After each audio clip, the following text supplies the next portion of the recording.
Hala, ahas. Ayan guys, oh.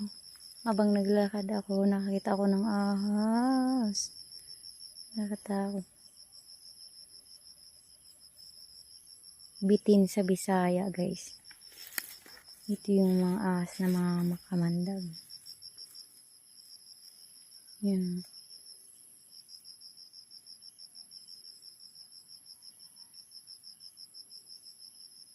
Nakakatakot.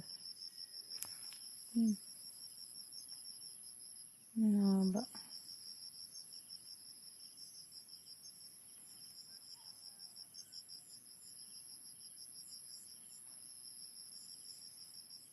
Yan, ahas. Makamandag tong ganitong mga ahas.